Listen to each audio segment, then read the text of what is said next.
Y el tema que nos llama para conversar ahora, que nos toca conversar ahora, es sobre este muchacho, ¿sí? Sobre este señor, cómo hacer algunos conceptos, algunas sugerencias de cómo interpretar su selección para vos, para uno, porque es diferente, tu necesidad es diferente de la de otra persona, tu propiedad es distinta a la que está al lado, y si sos consultor y si sos asesor de ventas de semen, porque vamos a hablar de semen congelado y de su procesamiento y su elección, saber indicar, bueno, que cada propiedad es distinta, ¿sí? Una propiedad es diferente a la otra, como en un barrio, una casa se diferencia de la otra, y eso es lo que queremos hablar ahora. Nosotros tenemos un producto que es buenísimo, es un producto que ya existe, es importante eso, no lo tenemos que crear para comercializar. Además de eso, ese producto ya tiene una demanda, no solamente el semen congelado, que vamos a ver más adelante que se usa poquísimo todavía, ¿no? La tasa de inseminación, por lo menos aquí en Paraguay, es del 15%. Estamos muy por debajo de lo que sería ideal, ¿no? Que sería un 70-80% de vacas inseminadas en el país. El producto ya existe, el producto tiene una demanda, y no solamente está hablando del semen, está hablando de la leche y la carne, que finalmente estamos trabajando para producir finalmente eso, proteína de origen animal, ¿sí? Carne, leche y sus derivados. Y esa demanda va a permanecer. La gente, la población, el mundo necesita alimentarse, y este factorial de sumatorias de la existencia, la demanda y la permanencia hace que nuestro producto sea uno de los ideales para producir. Pero en este proceso de producir carne o de producir leche, el componente que más pesa a la hora de decidir si la leche o la carne va a tener calidad es el reproductor. Es el semen, y con inseminación artificial se hace esto todavía mucho más intenso, porque es el toro el que va a decidir la calidad de la carne, es el toro el que va a decidir la calidad de la leche. Y eso el que produce leche sabe muy bien. Ellos manejan mucho mejor. Ya en carne a veces estamos un poquito alejados de estudiar por qué una o por qué otra opción. Es él el que va a determinar si vamos a tener suceso o nuestra producción va a fracasar porque vamos a dejar de producir.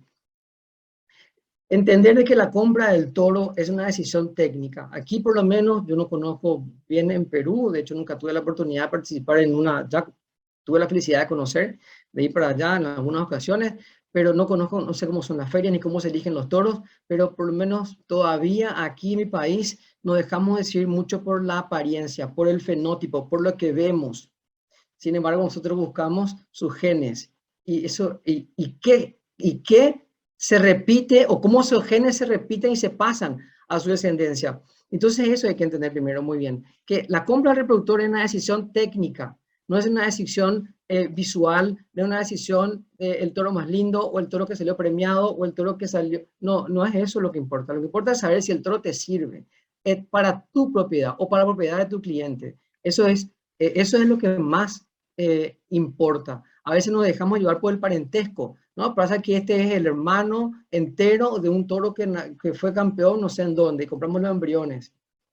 O porque tiene una premiación en la raza, tiene todas las características raciales que se buscan para la raza que sea, Brangus, Bradford, Hereford. Pero no estamos viendo todavía de que la compra del reproductor tiene un impacto económico altísimo en tu propiedad. Y es de eso lo que queremos hablar, de eso es el tema el que queremos fundamentar. Y además de eso, claro, el semen tiene que ser bien procesado, ¿no? Eso es obvio, y lo vamos a hablar también un poquito más adelante. Tampoco a la hora de comprar el productor tiene que ser el más barato, ¿no? Porque si no vamos a estar reproduciendo mal, reproduciendo peor, reproduciendo terneros y terneras que nos van a llevar hacia abajo en nuestra rentabilidad de la empresa. Yo no sé si en Perú ocurre mucho eso. Aquí en Paraguay las empresas ganaderas están siendo desplazadas porque les es mucho más interesante a la economía producir soja, producir otros cultivos de agricultura, o inclusive inmuebles, ¿no? Fincas para recreación. Entonces las estancias están yendo, las fincas están yendo cada vez más hacia, digamos, hacia los límites, cada vez están más remotas. ¿Por qué? Porque no compiten, no son rentables, porque no se eligen a los reproductores para producir el ternero o la ternera que es ideal para ese tipo de producción para tu estancia. Esto suele ocurrir mucho aquí, esto me tocó, son fotos de nuestro trabajo, que lo hacemos todos los años, ir a comprar reproductores. Y cuando vamos a comprar reproductores, entonces nos presentan así y uno tiene la responsabilidad de elegir el reproductor que va mejor con los objetivos del ganadero. Pero ahí viene la primera pregunta. ¿Hay un objetivo? ¿Cuál es el objetivo de producir terneros? ¿Qué tipo de terneros querés comprar? ¿Qué tipo, o mejor, qué tipo de terneros querés producir? Y eso no lo vamos a saber viendo los toros así, caminar, ¿no? Obviamente hay datos que sí vamos a ver, como por ejemplo, nosotros no deseamos que los toros tengan prepucio largo, queremos que sean así, queremos que sean cortos, fíjense, este toro es un toro ideal, ya el que está al lado tiene el prepucio un poquito más largo, no es lo que queremos para los campos que a veces pueden estar con pasturas, con arbustos que producen lesiones. Este reproductor aquí, ¿verdad? Un poco descarnado, entonces tampoco queremos. Se puede hacer y se debe hacer primero una selección por fenótipo, más vale, ¿verdad? Pues un toro que no se desplaza bien o tiene una dificultad de locomoción, entonces el examen clínico, eso es muy importante, ¿no? Pero tenemos que saber qué da ese reproductor, qué tipo de crías produce y si ese tipo de crías está de acuerdo con el objetivo de la finca. Y si ese objetivo todavía no está establecido, entonces primero hay que establecer, bueno, esto es lo que queremos y a partir de ahí vamos a ir a buscar ese reproductor que nos va a dar las crías que estamos buscando. En un proceso de producción, ya sea de carne o de leche, en este caso son razas productoras principalmente de carne, ¿quién es el que más aporta? ¿Quién es el que si tiene algún déficit va a caer en cuanto a la producción? Fíjense que si la vaca deja de tener un ternero, perdemos uno. Ahora, el toro reproductor colocamos con 20, 30, 50 vacas, ¿sí? A veces en un periodo de servicio. Entonces, si él falla a la reproducción, si él no está seleccionado por características andrológicas de potencial reproductivo, nosotros podemos tener la pérdida total de todos los terneros porque no preña uno solo, o una pérdida parcial, ¿ya? Y ya puede ser de 20 a 80 terneros, dependiendo de la cantidad de vacas que fueron o vaquillas asignadas para el reproductor. Entonces, evidentemente, es el reproductor, ya sea en su presencia física o más aún, si estamos utilizando semicongelado, es el que más impacta, el que tiene más importancia en decidir si nuestra actividad va a ser rentable o no, según qué vamos a producir. Y la decisión para comprar estos reproductores se basa en estos, se podría basar en estos tres pilares, ¿sí? ¿Qué quiere el cliente? Y en base a qué cree el cliente, qué producto vamos a tener a partir de lo que el cliente nos pide. Y para que este producto sea el que él quiere, entonces tenemos que ver también nuestras condiciones de producción. Aquí en Paraguay, yo le puedo dar el ejemplo de Paraguay, que es el país que conozco, por supuesto. En no todas las regiones podemos utilizar el mismo toro, ¿sí? Nosotros solemos escuchar a veces aquí de que este reproductor sirve para todo el país, en cualquier punto del país. Eso desde el punto de vista de marketing es interesante, pero desde el punto de vista técnico no siempre va a ser lo correcto, ¿sí? Porque existen propiedades que tienen condiciones de producción de forrajes muy elevadas y existen propiedades que tienen condiciones de producción de forraje limitado. Entonces, un toro que demanda terneros o terneras que necesitan consumir mucha leche y la mamá no le puede dar porque las condiciones de forraje son limitadas, evidentemente, necesitas un toro que te den crías que tengan un crecimiento un poco más lento, ¿ya? Porque si vas a tener crías, terneros, becerros, que necesitan crecer rápido, la mamá no tiene condiciones de darle ese aporte de leche a su inicio y si le da en perjuicio de su condición corporal y esa vaca no vuelve a preñar ese año. Entonces, son podrían ser estos 3 pilares fundamentales para poder elegir qué tipo de reproductor vas a elegir, ¿sí? Y ahí está la selección del reproductor. Y esa selección se hace en base a lo que él pasa. Y esta imagen nosotros no la vemos. Esta imagen está en los datos como en la DEPS, por ejemplo, ¿verdad? En diferencia esperada a la progenie. ¿Qué va a producir? Y esos datos no siempre se buscan. Y son los datos que tenemos que conocer para poder seleccionar al reproductor. Yo diría, y le suelo decir a los establecimientos ganaderos a los que asesoramos, creo que no necesitamos siquiera ver la foto del reproductor, necesitamos su ficha técnica y a partir de ahí saber qué reproductor vamos a elegir en base a los objetivos que tenemos. Y muchas veces, algunos ganaderos siquiera saben exactamente cuáles son sus objetivos. Y si ellos no saben cuáles son sus objetivos, entonces tenemos que arrancar por ahí, ¿sí? Es leche, es carne de mayor frame o de mayor tamaño, es carne más compacto, es leche con mayor tenor de algún componente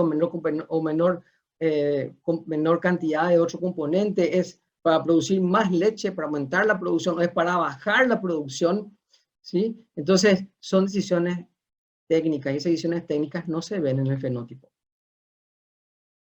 Fíjense lo que dice el profesor Bento Ferraz en el año 2014 en una charla, y yo lo anoté tal cual y les paso de esa misma manera.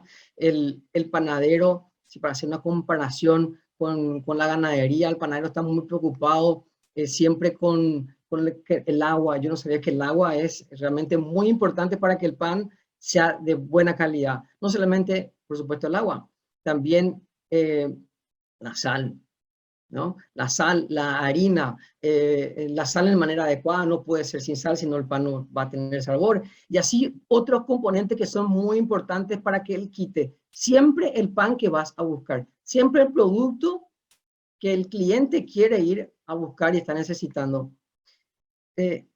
Digo, si el panadero está tan preocupado en ese proceso, ¿por qué el ganadero, verdad? Y eso ocurre acá, yo no conozco la realidad de Perú, pero es para pensarlo, si realmente está preocupado en tener cuidado en cada uno de los pasos que él tiene que ir eligiendo para saber qué producto va a tener y si ese producto está adecuado a lo que el mercado quiere y a las condiciones de producción de su propiedad. Eso es muy importante.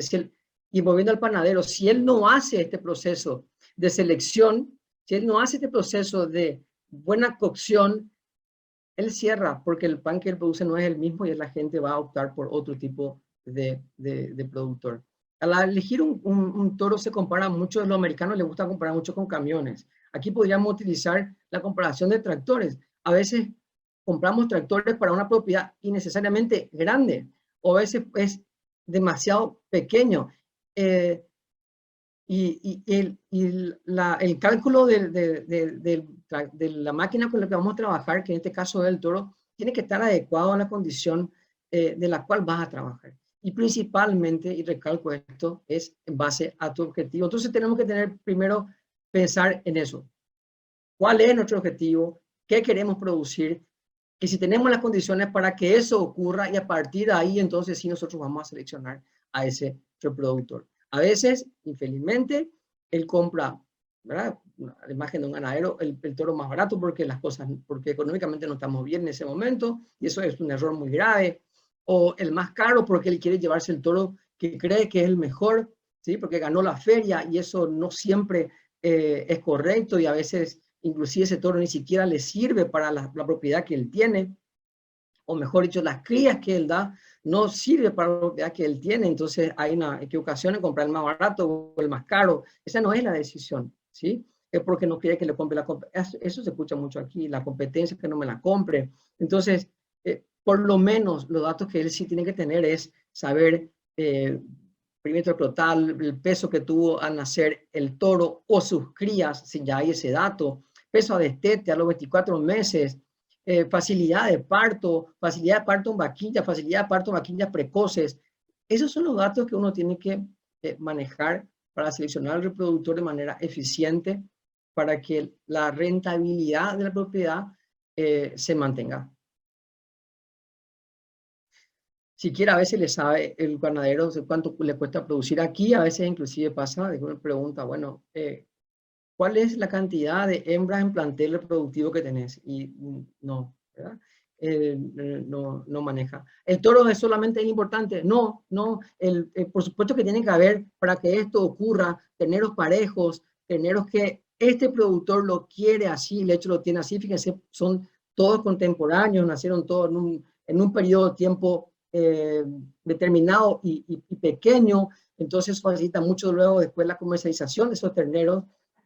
Por supuesto, tienen mayor valor, pero la selección del plantel de hembras también es muy importante, ¿no? Ir teniendo cada vez un plantel de hembras más fértil para que el proceso de preñar y producir ese ternero que queremos sea cada vez más eficiente y los índices de porcentaje de preñez y de parto y de destete sean año a año vayan mejorando.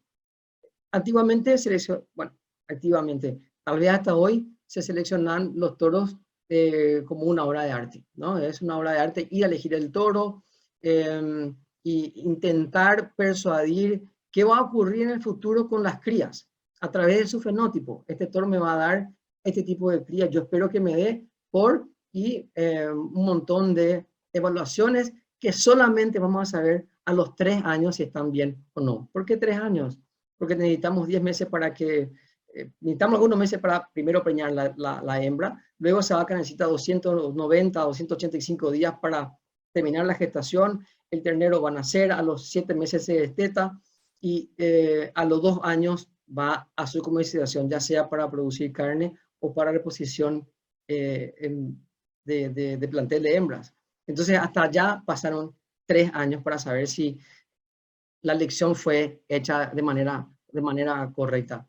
Sin embargo, tenemos hoy herramientas para poder ver, sin mirar al toro siquiera, sin conocerle al toro, qué va a ocurrir. Y sin esperar los 3 años. Y sabiendo qué vamos a tener. Y sabiendo qué vamos a tener preparándonos para el nacimiento de los terneros para poder cuidarlo después. Es más, propiedades que trabajan aquí de manera bastante más organizada, tienen los terneros vendidos antes del nacimiento.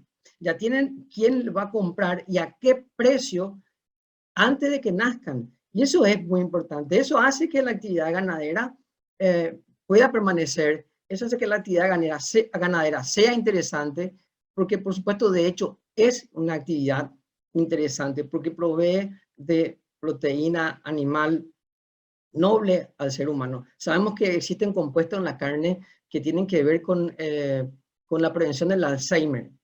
Entonces, la carne, por más que muchas corrientes lo quieran poner así, no es sustituible. La carne roja no es sustituible. La carne roja es necesaria para el cuerpo, para el ser humano. Y entonces eso va a ser un producto que siempre va a ser necesario.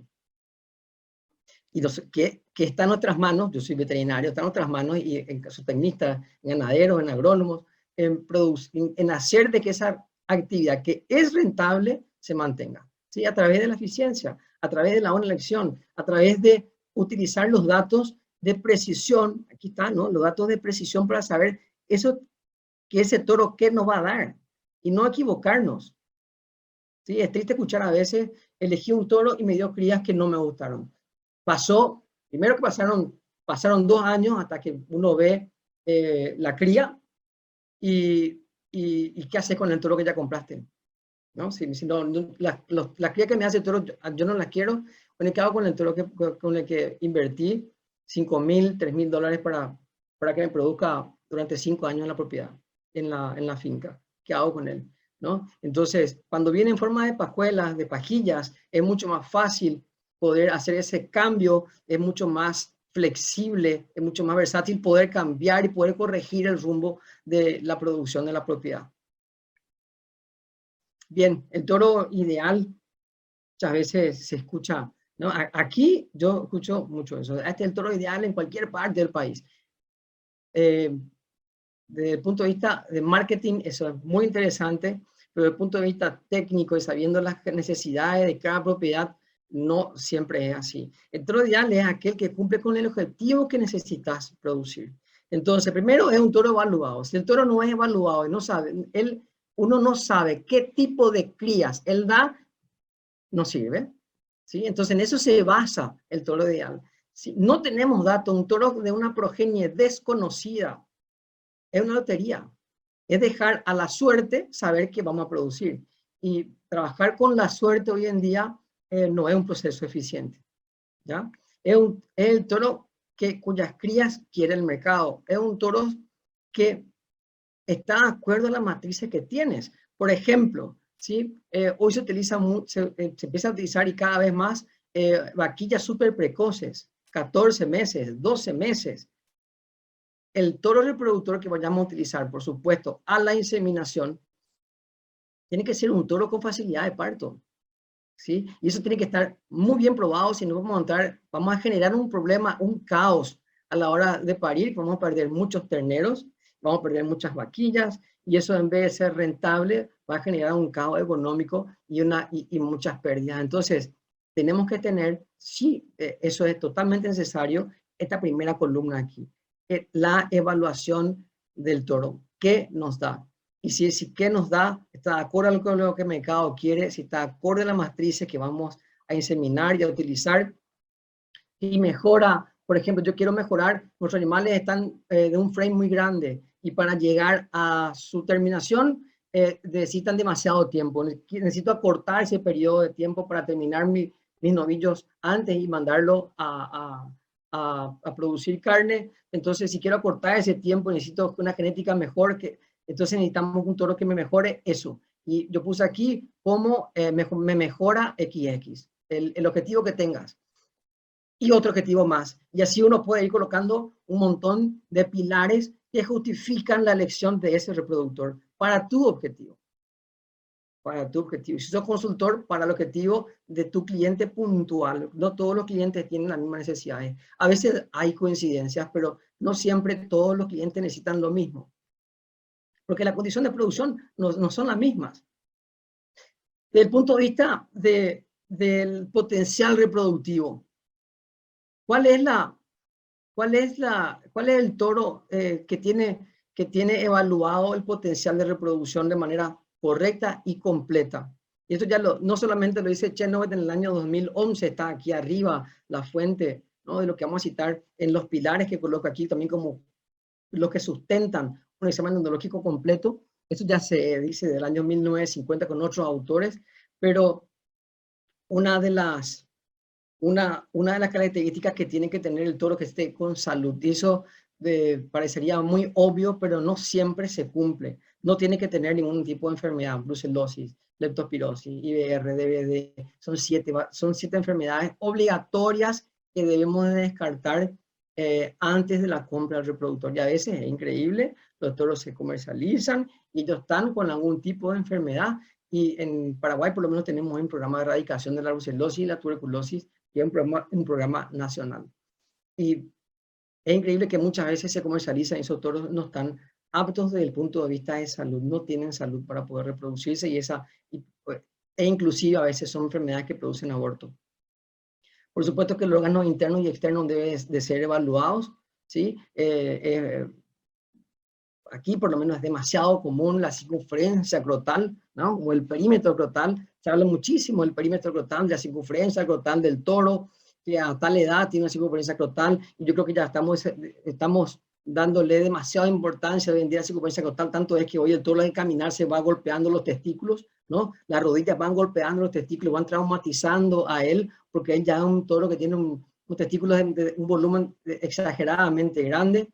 Entonces, eso es importante que funcione. Por supuesto, es la fábrica de espermatozoides, es la fábrica que va a generar la preñez luego al colocar con las hembras.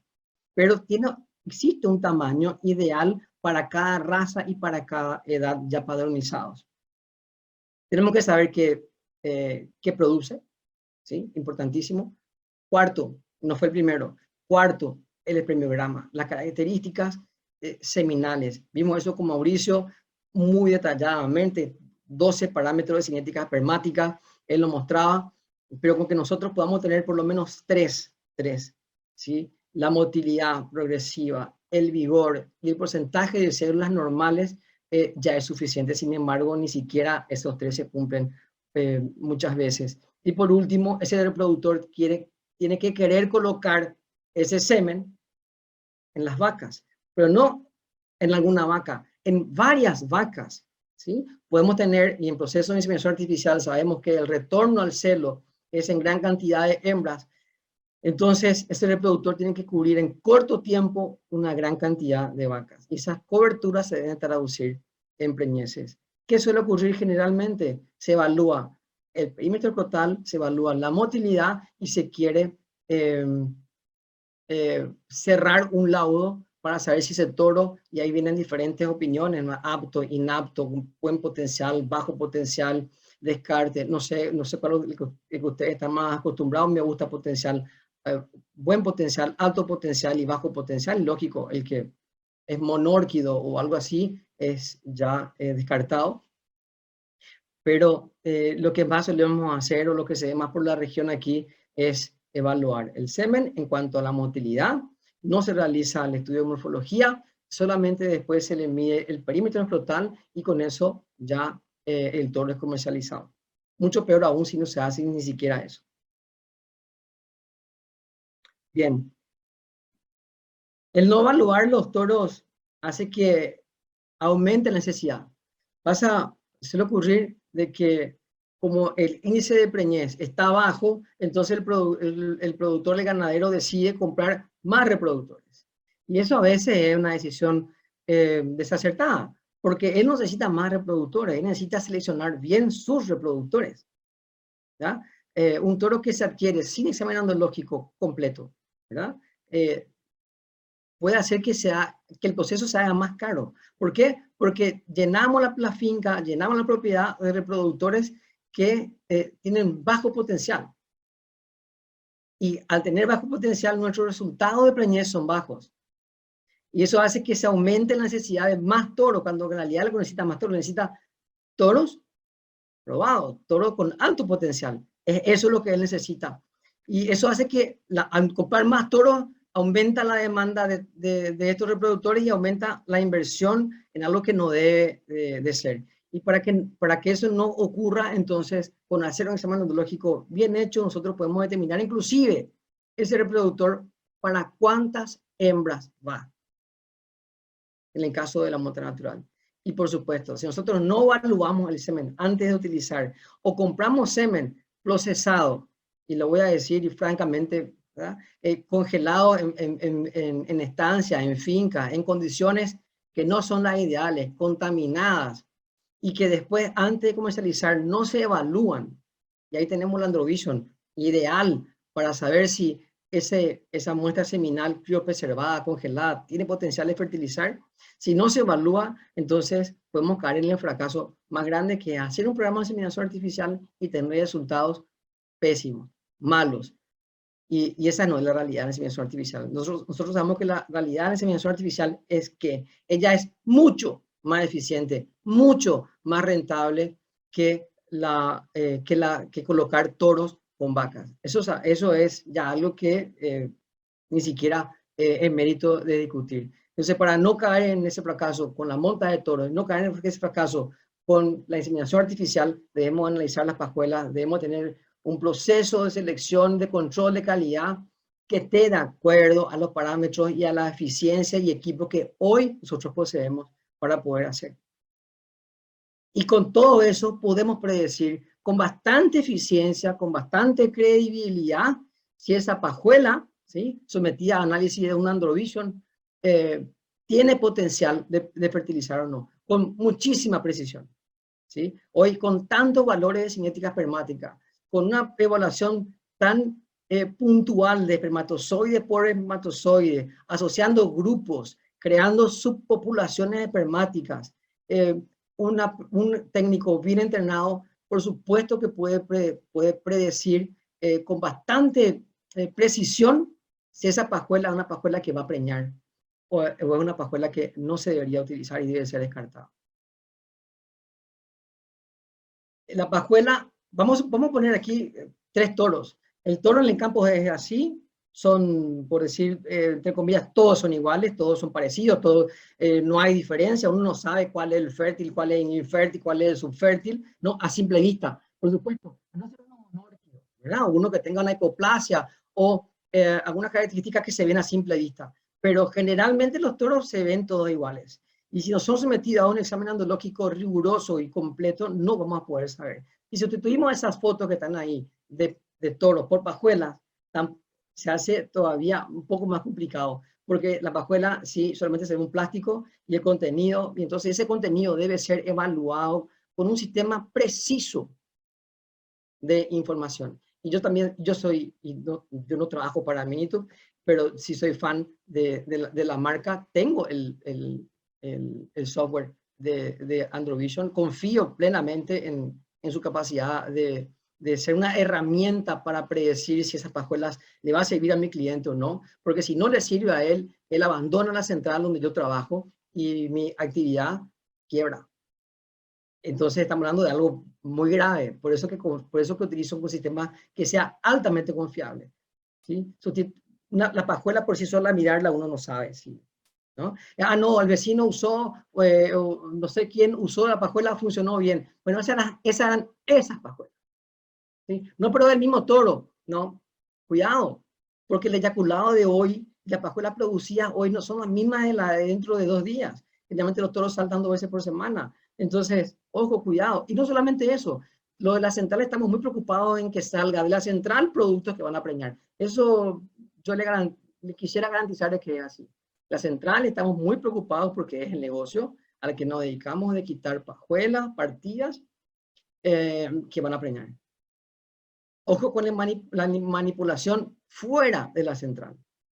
Ahí hay que tener mucho cuidado, ¿sí? Tenemos que se rompen, tenemos que se recargan y quedaron con bajo nivel de nitrógeno. Entonces son detalles que uno dice, no, sí ocurre, y ocurre muchísimo. Y yo estoy cansado de seguir en la central para evaluar semen de termos que se secaron, nosotros decimos así, se secaron aquí, perdió todo el nitrógeno y se volvieron a restituir con nitrógeno para que no se sepa quién es el culpable, ¿verdad? Y uno ve que todas las pajuelas están muertas y con otros signos también de que eso quedó sin nitrógeno.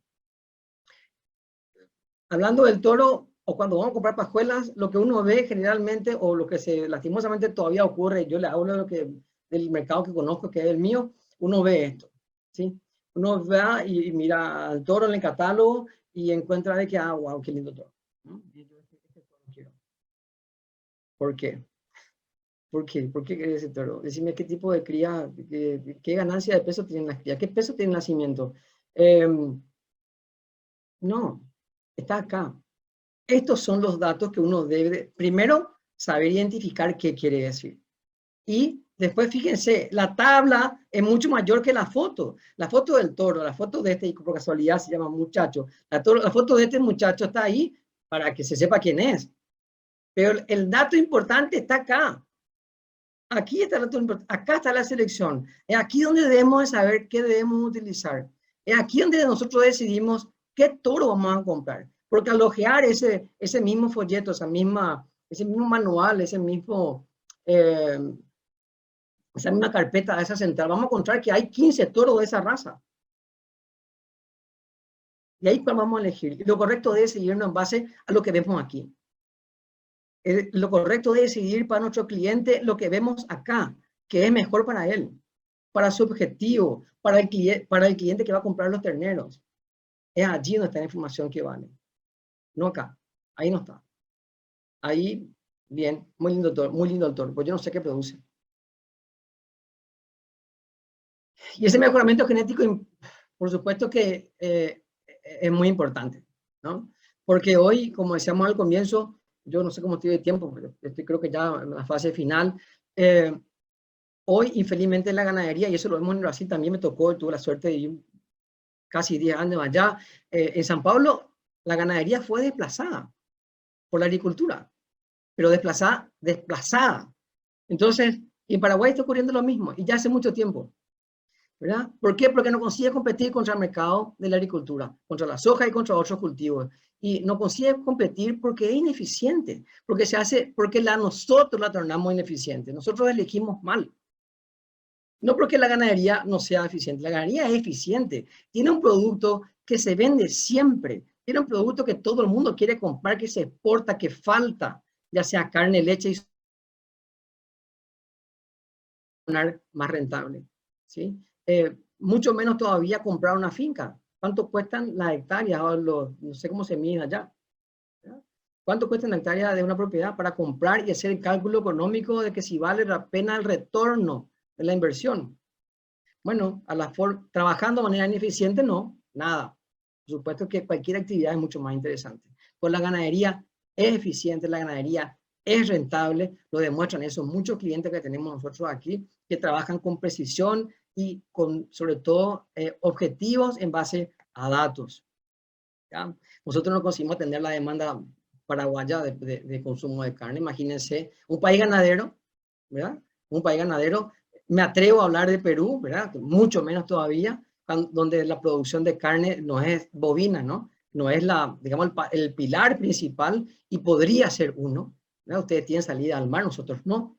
Entonces tienen mucha ventaja con respecto a Paraguay, por lo menos con la salida al mar, ¿ya? Entonces, la respuesta para hacerla competitiva contra cualquier actividad económica es no tornarla, hacer que sea productiva, ¿ya? De mantener lo genuino de la ganadería, que es ser rentable, es ser rentable. Paraguay nació con la ganadería y bueno, hoy en día la ganadería en el Paraguay es un pilar, ¿sí?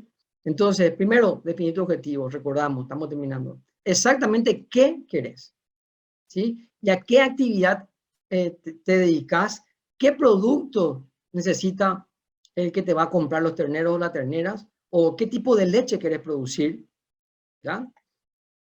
¿Quién es tu cliente? El mercado que necesita. Si tu sistema de producción de forrajes es el suficiente, tenés que optar por una de mayor producción de forraje, ¿sí? Para poder alcanzar los índices de rentabilidad que sean acordes a la inversión y a lo que vale la propiedad. Condiciones de trabajo, yo suelo colocar eso siempre porque a veces tenemos el checklist está completito, sin embargo las condiciones que damos de trabajo a los operarios de la propiedad son bajas y por supuesto eso no funciona porque el plan es perfecto, porque el objetivo está identificado, porque la compra fue hecha de manera técnica, pero al que va a ejecutar el trabajo no le damos condiciones. Y ahí tropezamos. El 3% del presupuesto de una propiedad es salarios. Y el 3%. Y el 100% de la operatividad de una propiedad depende del empleado. Entonces, fíjense esa desproporción que hay, ¿verdad? Nosotros tocamos mucho eso en la consultoría que hacemos aquí. Por supuesto, oferta de forraje es muy interesante. Si tu pecuaria es extensiva, si es ganado de élite, ¿verdad? Son diferentes tipos de genética la que vas a utilizar.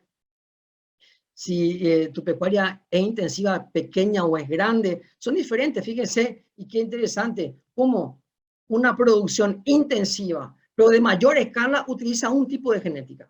Y una pecuaria intensiva, pero de menor escala, utiliza otro tipo de genética. Y cómo uno puede ser flexible allí en la inseminación artificial. Uno tiene ahí la herramienta de poder producir terneros para un tipo para estos requisitos o para estos requisitos, ¿sí? Que son diferentes, son productos diferentes. Entonces, al tener el objetivo trazado, uno puede mudar en el momento que uno quiera qué tipo de producto va a utilizar. Yo puse aquí el ejemplo de Paraguay, esto es el mapa de Paraguay. Tenemos diferentes ciudades, diferentes departamentos en el país. No es lo mismo producir leche o carne o leche en todas estas, en todos estos departamentos o localidades es diferente. Y por supuesto, dentro de una localidad existen condiciones individuales de producción. Y eso tiene que estar muy bien definido. Eso es seleccionar el reproductor acorde a tu lugar. Y me atrevo a decir que, por supuesto, Perú tiene las mismas condiciones. O sea, Perú tiene diferentes condiciones de producción, ya sea trabajar en la costa, en la sierra, en la selva, son lugares diferentes y dentro de la selva o dentro de la costa van a haber diferentes situaciones. Entonces, la elección del reproductor es individual, es para esa propiedad específicamente. Si queremos llegar al suceso, si queremos tornar eficiente nuestra producción, tenemos varios caminos, varias formas de llegar allí. Una es la monta y a partir de ahí vienen dos opciones más y todas utilizan semicongelado.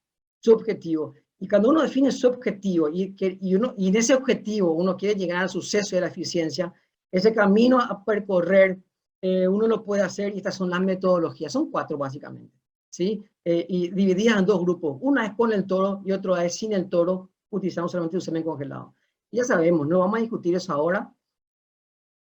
Creo que no es necesario, de que la monta natural pierde, ¿sí? Pierde por goleada, y voy a repetir lo que dije hace rato, de mantener mi postura, ¿verdad? Pierde de goleada contra la inseminación, ya sea convencional, sincronizada o IATF, pierde. La monta no es eficiente como la inseminación artificial, mucho menos como la IATF, ¿verdad? En la cual tenemos innumerables posibilidades de ventaja.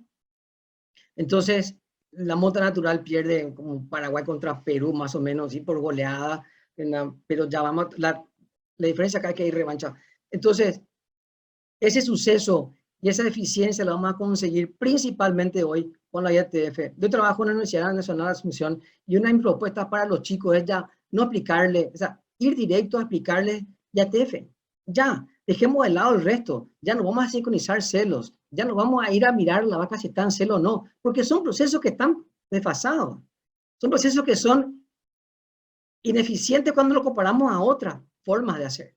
Entonces, nuestro camino es el suceso en la eficiencia, si nuestro camino es llegar a este destino, si nuestro camino es producir ternero, entonces nosotros tenemos el ternero como producción, como motivo principal, alto índice de producción como consecuencia, si queremos que todas las vacas queden preñadas, las vacas no pueden estar de paseo o de vacaciones en la propiedad, ya tienen que estar produciendo, tienen que producir leche y o un ternero y estar también gestando otro. Entonces, el desafío a ella es alto.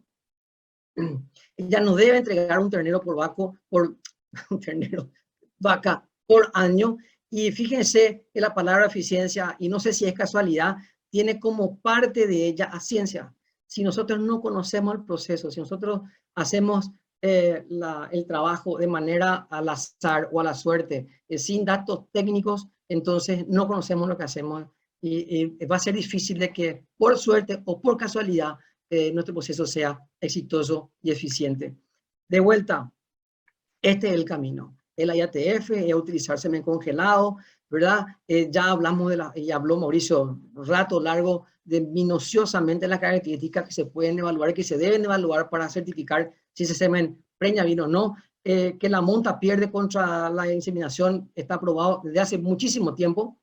Aquí un trabajo de penteado del grupo de Pietro Guaruselli, donde nosotros podemos ver que al toro le lleva 70 días para preñar la mitad de las vacas. Fíjense, esta es la columna de porcentaje de preñez y esta es la columna de días de servicio. Entonces al toro le llevó 50 días 75 días para preñar la mitad de vacas. Al utilizar nosotros inseminación artificial, en este caso a tiempo fijo, podemos preñar en un periodo de 10 días la mitad del rebaño. Entonces no hay cómo competir, ¿sí? Esto ya es selección del proceso de producción de ternero o ternera para carne o para leche. Entonces no hay cómo compararse. Solamente con esta imagen ya nos damos cuenta que la monta natural no compite, ¿verdad? No compite, ya es una competencia perdida contra la inseminación artificial. Y esto está probado no solamente con este trabajo, esto es del 2005, tiene 17 años ya de publicado. No solamente pierden eficiencia, pierde también en capacidad de producción. Fíjense, nosotros podemos inseminar, y aquí hacemos mucho eso, 400 vacas inseminadas en un día.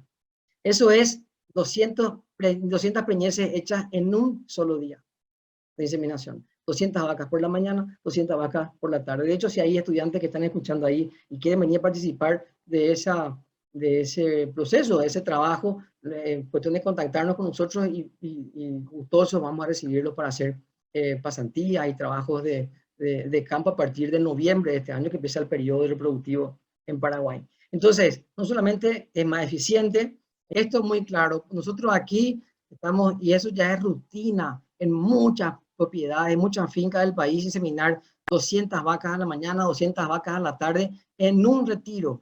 Hay propiedades que son inmensas, son enormes y tienen 5 corrales, entonces estamos haciendo inseminación en los 5 corrales al mismo tiempo, inseminando 200 vacas al mismo tiempo a la mañana, 200 vacas al mismo tiempo a la tarde. O sea, la posibilidad de preñar vacas en ganado de corte, en ganado de carne, es ilimitado. Es según qué tanta infraestructura tengas.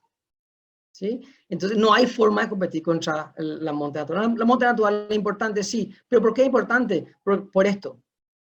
Porque hoy 85% de la producción de carne y de leche en el Paraguay depende del toro. Pero acá está la oportunidad de empleo nuestra.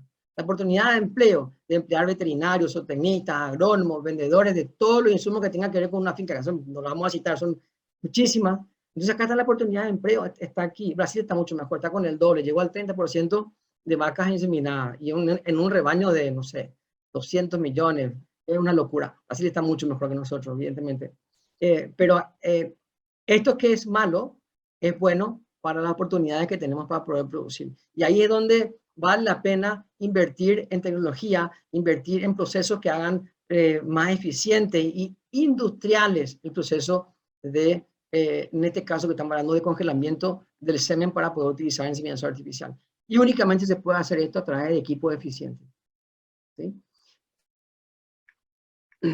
Bien, para que el semen pueda preñar, esto ya lo habló muchísimo Mauricio, yo no voy a tocar rápidamente nada más. Debe tener motilidad, por supuesto, debe estar vivo, ¿sí? Él debe ser progresivo, varios trabajos prueban eso, ya ¿sí? Hay trabajos más antiguos que estos. Debe tener morfología normal, debe tener una estructura normal, además de eso debe tener íntegra la membrana, eso también Mauricio nos mostró.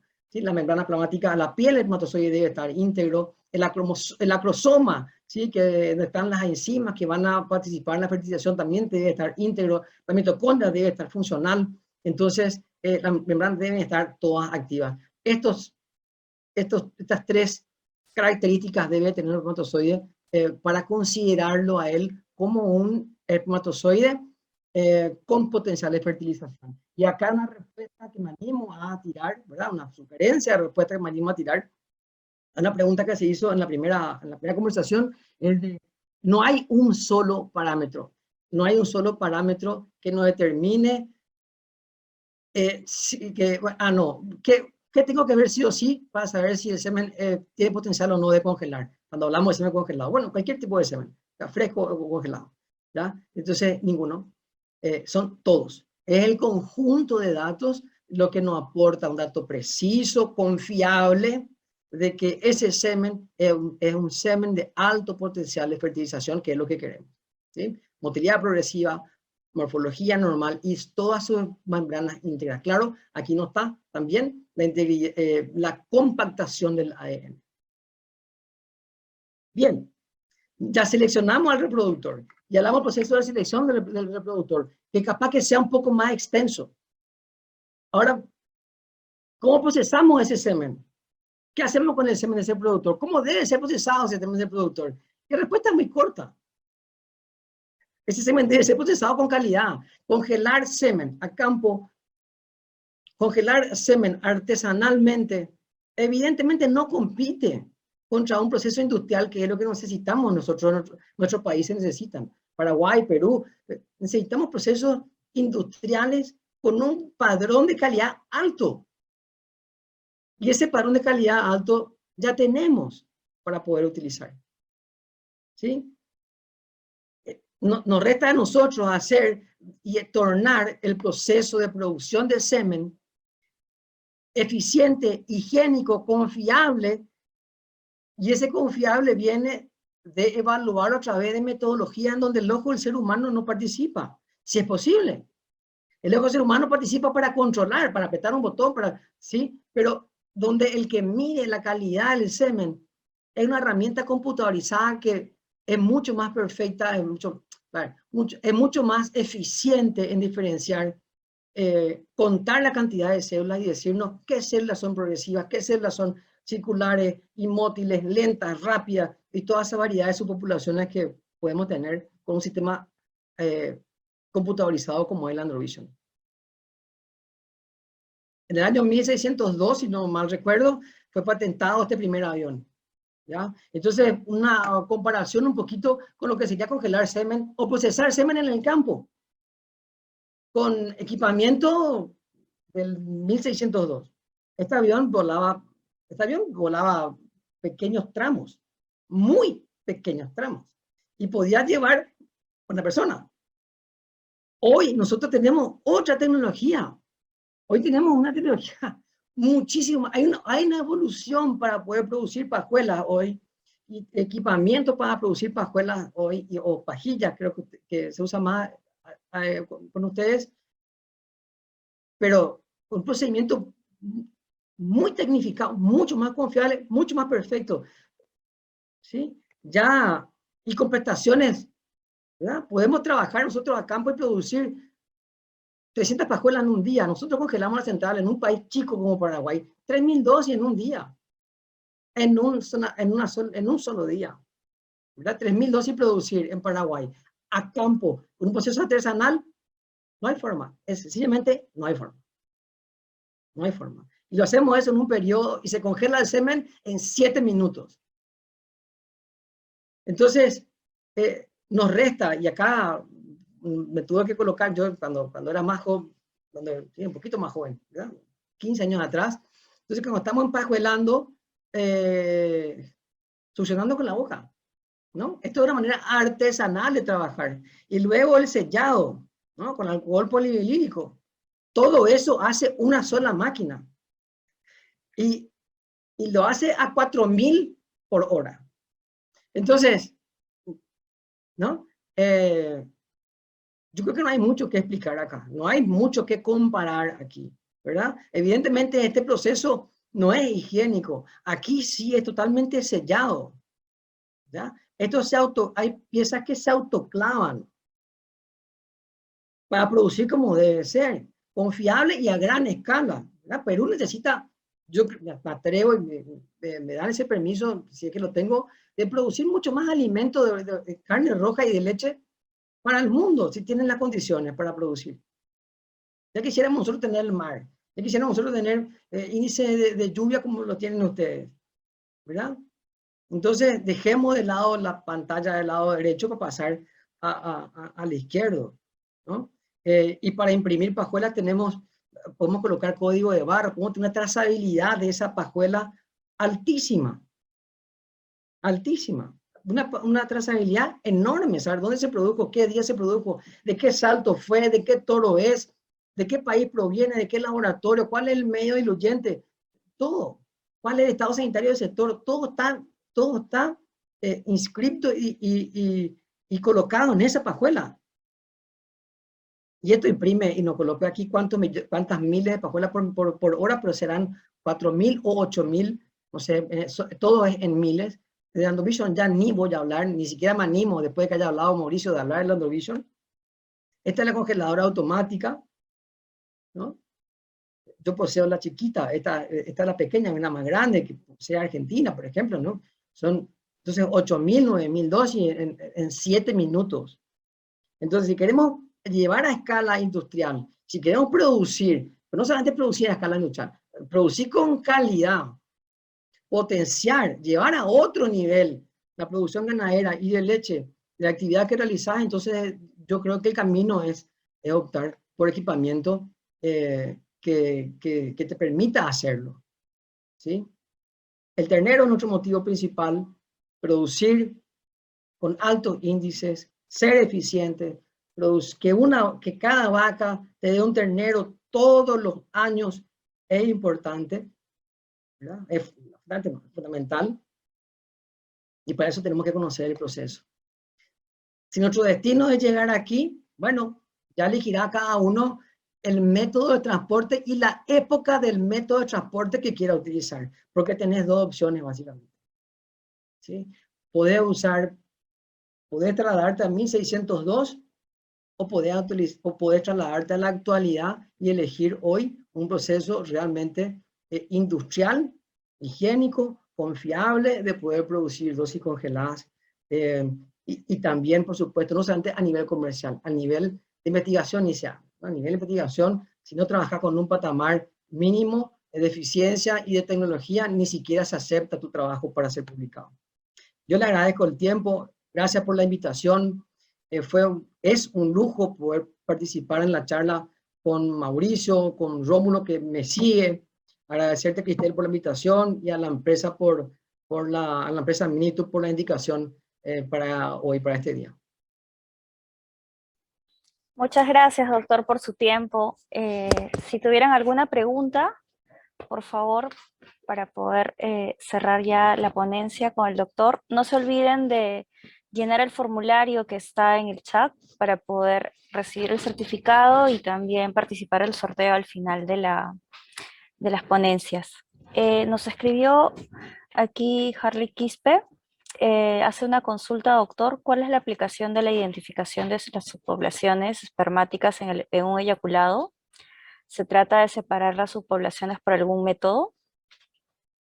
Las subpoblaciones espermáticas están dadas por la cinética espermática misma, que te va a dar poblaciones rápidas, lentas, inmóviles, circulares, ¿sí? Pero nosotros queremos siempre bueno, eso yo creo que lo dijo Mauricio, y él lo puede aplicar mucho mejor, pero nosotros queremos las rápidas, queremos la población que tiene mayor movimiento, mejor padrón de movimiento y progresivos, ¿sí? A la hora de elegir. Hay otra forma también de hacer otra población, porque cuando hablamos de población, podemos hablar de población en cuanto a cinética, población en cuanto a funcional, a test que miden función. Ahí están, por ejemplo, hoy podría ser la antigua auxina nigrosina, ¿sí? Que se continúa utilizando, pero hoy tenemos sondas fluorescentes que se ligan a porciones específicas del espermatozoide para identificar la funcionalidad de esa organela, ya sea la membrana plasmática, el agrosoma, la mitocondria.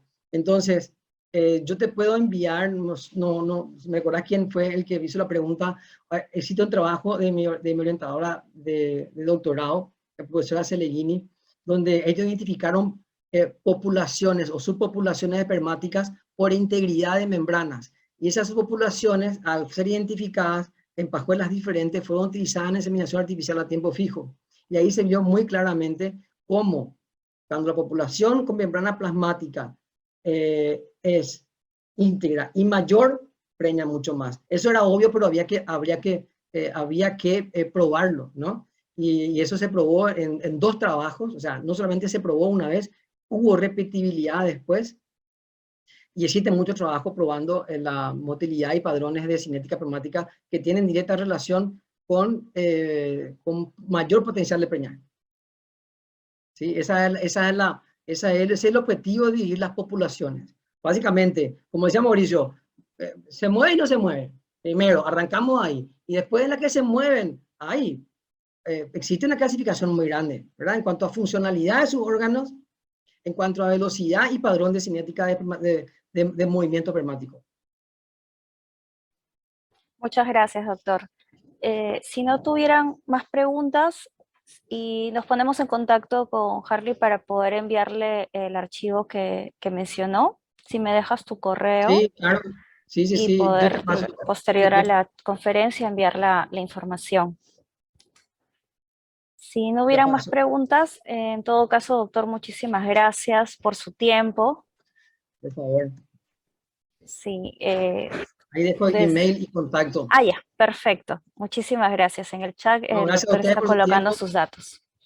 Sí, señor. Gracias por su tiempo. Ya le dejo a Rómulo que pueda comenzar.